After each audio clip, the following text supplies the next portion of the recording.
Hallo, heute ein Tutorial zu Cinema 4D und ich habe endlich mal wieder die Zeit gefunden, das zu machen. Und ja, dann wollen wir auch gleich anfangen.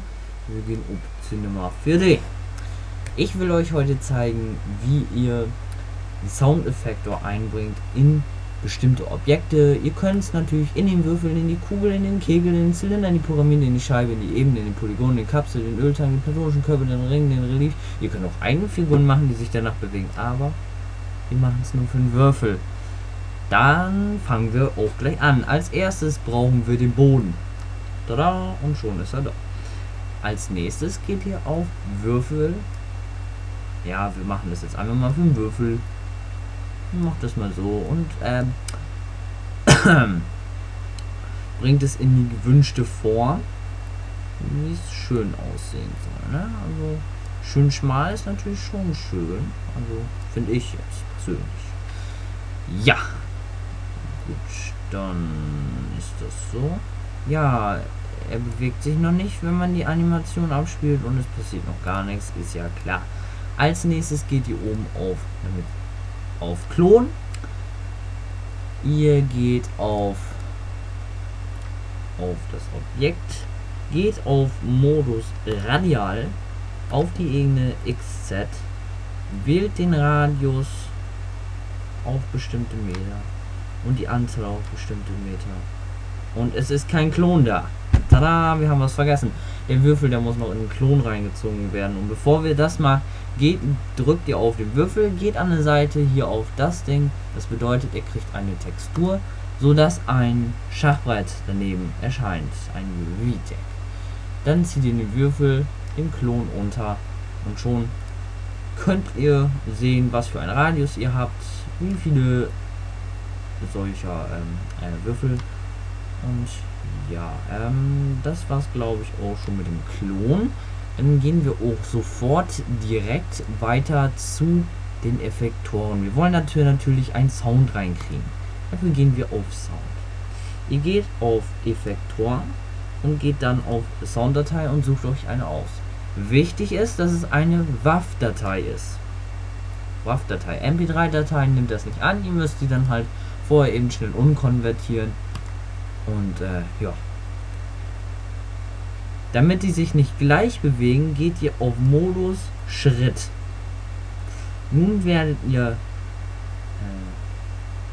nun geht ihr auf den Klon, geht auf Effektoren und der Sound ist sogar schon drin, das ist natürlich auch schön.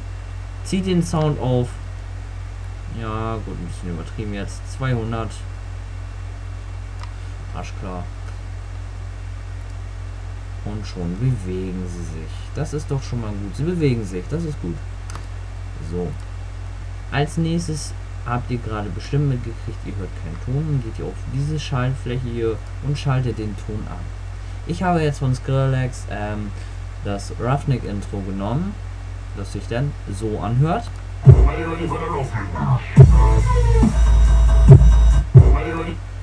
Ja, es ist nur ein kurzer Ausschnitt, mehr wollen wir auch gar nicht. Ja, als nächstes, um das ein bisschen zu verschönern, geht ihr auf den Effektor Sound und geht auf, ne, da doch nicht, geht hier auf die Frequenzfarbe. Ihr könnt die Farbe schön ändern, das ist eine schöne Eigenschaft, finde ich.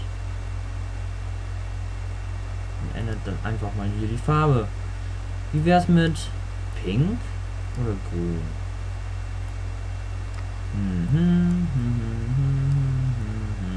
Ne, wir machen mal schön Pink. Dann geht's hier von Pink, dann gehen wir da hinten hin auf das und wählen da eine andere Farbe wie Blau aus. Schön blau, schön blau, schön blau. Schön knallige Farben hier, schön knallige. Und in der Mitte kommt noch ein schönes Grün. So ein schönes Pissgrün so.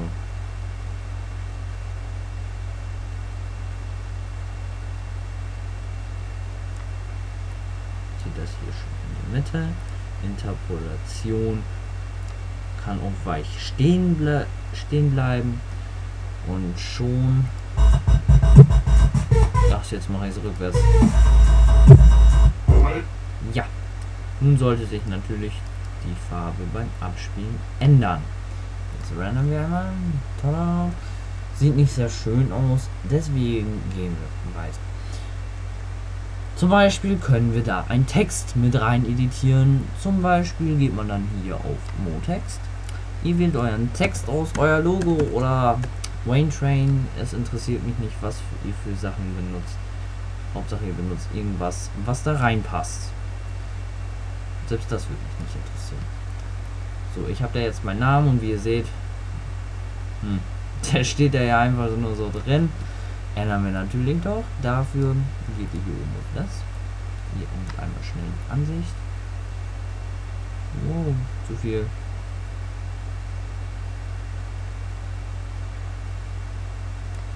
So, dann gehen wir jetzt hier auf das.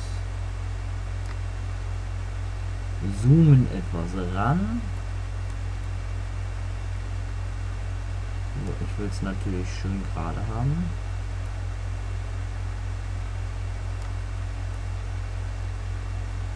Jetzt verschwindet es gerade unter der Fläche und dann hebt man das dann wieder hoch. So. Dann geht ihr hier oben so. Ihr wählt ein Material, wie zum Beispiel das dazu.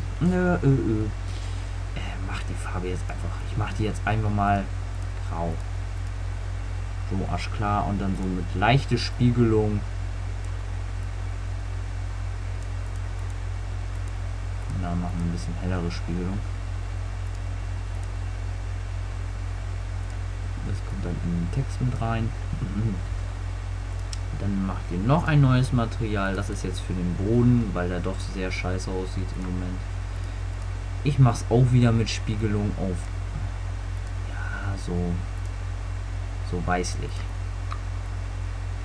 Ich weiß wohl gerade nicht, ob es wirklich das Wort gibt, aber dann sieht es so aus. Ja.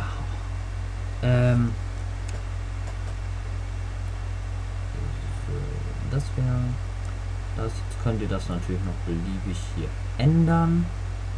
Tada. Und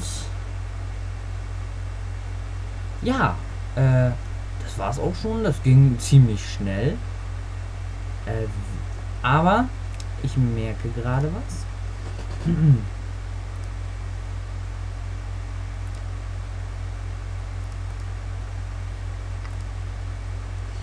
Ihr müsst noch auf den Sound gehen und bei Parameter den Farbmodus anschalten, damit die Farbe überhaupt angezeigt wird. Das habe ich jetzt gerade nicht beachtet.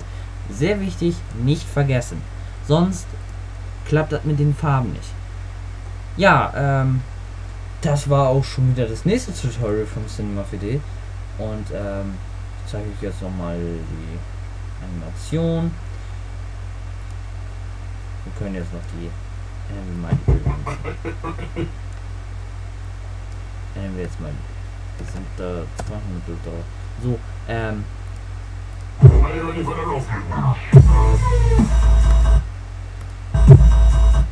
ja, das könnt ihr natürlich auch beliebig ändern. Die Bilderanzahl, dafür geht ihr hier drauf. Nein, das war auch der falsche und ich fehle gerade etwas. Dafür geht ihr hier auf Ausgabe und Bilder von meinetwegen 0. Klingt logisch. Bis 200. Und bei Breite hier oben müsst ihr noch eure Bildschirmmaße eingeben. Bei mir wisst ihr ja 1280 mal 800. Speichern als Film. So, euer Intro zum Beispiel. Einen Namen eingeben wie Dreh. Nein, ich brauche das jetzt nicht speichern. Ich brauche das nicht. Und ja, das war's auch schon wieder mit dem Video. Beim nächsten Mal werde ich euch höchstwahrscheinlich ein Photoshop-Tutorial bringen. Und ja, dann würde ich mal sagen, bis denne und schönes Wochenende.